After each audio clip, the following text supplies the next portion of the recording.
According to the Raja Yogi, all this external world is but the gross form of the internal or subtle.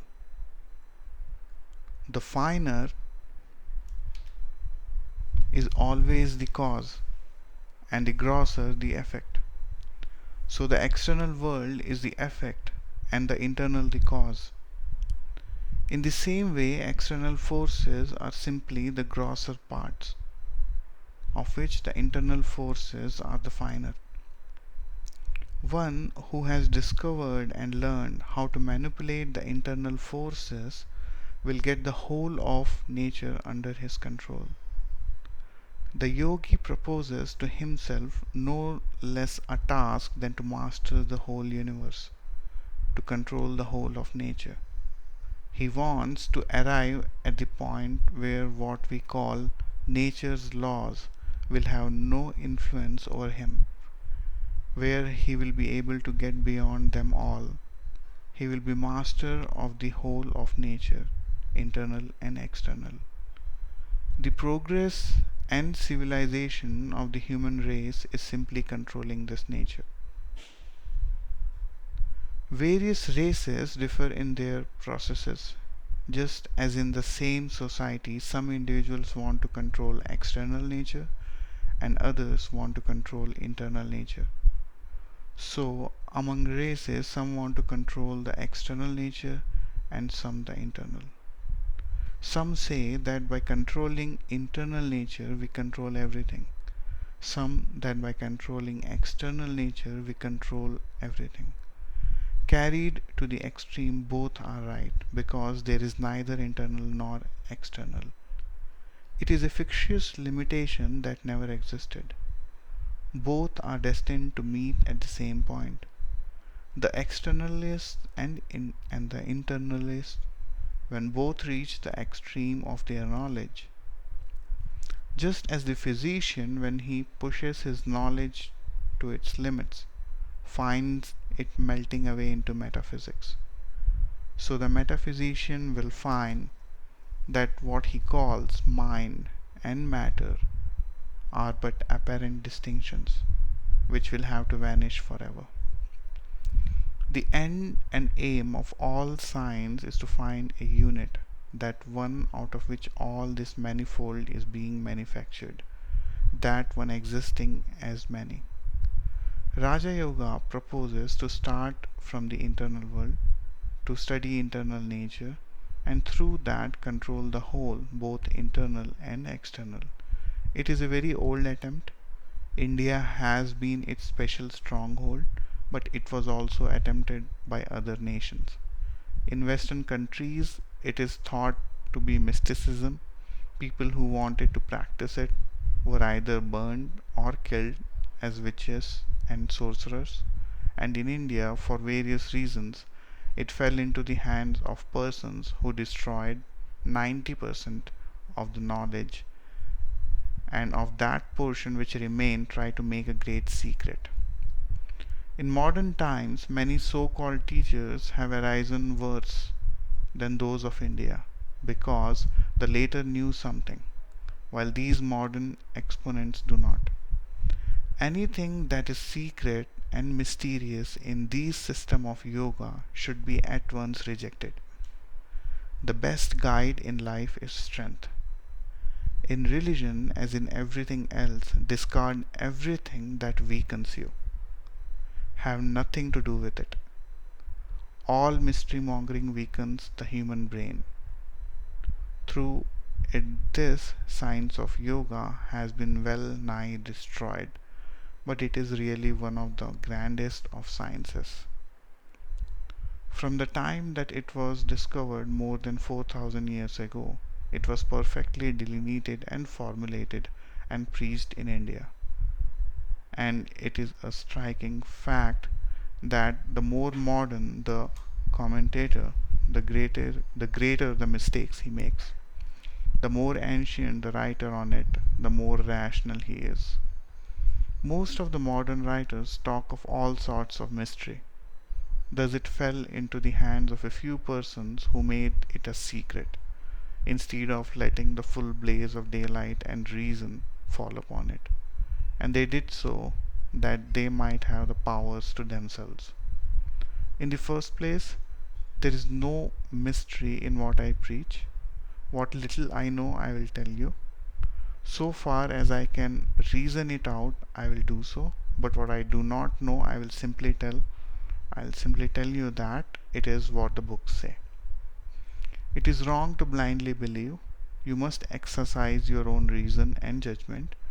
You must practice and see whether these things happen or not. Just as you would take up any other science of a material nature, exactly in the same manner you should take up this science for study. There is neither mystery nor danger in it. So far as it is true, it ought to be preached in the public streets in the broad daylight.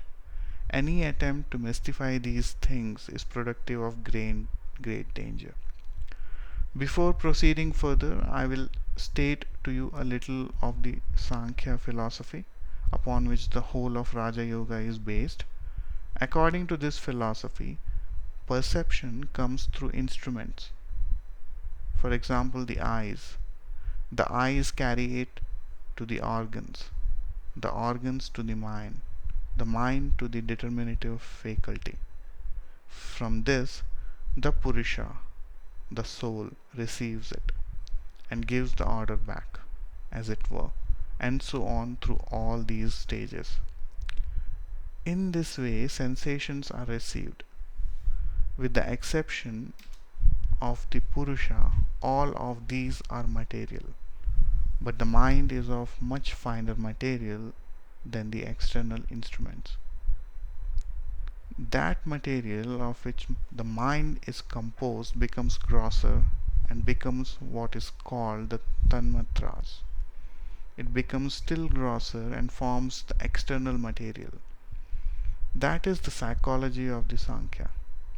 So that between the intellect and the grosser matter outside there is only a difference in degree.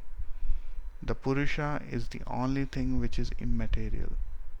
Mind is an instrument in the hands of the soul, as it were, through which the soul catches external objects. This mind is constantly changing and vacillating, and it can either attach itself to several organs or to one or to none. For instance, if I hear the clock with great attention, I will not perhaps see anything, although my eyes may be open, showing that the mind was not attached to the seeing organ, although it was to the hearing organ. And the mind in same way can be attached to all the organs simultaneously.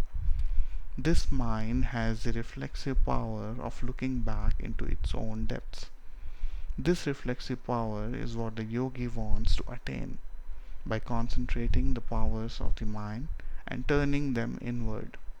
He seeks to know what is happening inside. There is in this no question of mere belief. It is the analysis of certain philosophers.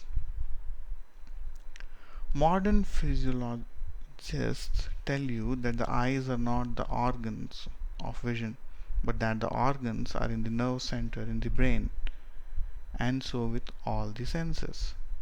And they also tell you that these centers are formed of the same material as the brain itself. So the Sankhya's will also tell you. But one is a statement on the physical side and the other on the psychological side. Yet both are the same. Beyond this, we have to demonstrate. The yogi proposes to himself to attain to that fine state of perception in which he can perceive all these things. There must be mental perception of all the different states. We shall perceive how the sensation is traveling and how the mind is receiving it, how it is going to the determinative faculty, and how this gives it to the Purusha. As each science requires certain preparations, as each science has its own method, until we follow that method, we can never understand that science. So in Raja Yoga. Certain regulations as to food are necessary. We must use that food which brings us the purest mind. If you go into a menagerie, you'll find this demonstrated at once. You see the elephants, huge animals but calm and gentle. And if you go toward the cages of the lions and tigers, you will find them restless, showing how much difference has been produced by food. All the forces that are working in this body have been produced out of food. We see that every day. If you begin to fast, first your body will get weak, the physical forces will suffer, then after a few days, the mental forces will also suffer. First, memory will fail. Then comes a point when you are not able to think, much less to pursue any course of reasoning. We have therefore to take care what sort of food we eat at the beginning, and when we have got strength enough, when our practice is well advanced, we need not be so careful in this respect. While the plant is growing, it must be hedged round, lest it be injured. But when it becomes a tree, the hedges are taken away. It is strong enough to withstand all assaults. A yogi must avoid the two extremes of luxury and austerity. He must not fast or torture his flesh. He who does so, says the Gita, cannot be a yogi. He who fasts, he who keeps awake, he who sleeps much, he who works too much, he who does no work, none of these can be yogis. Thank you.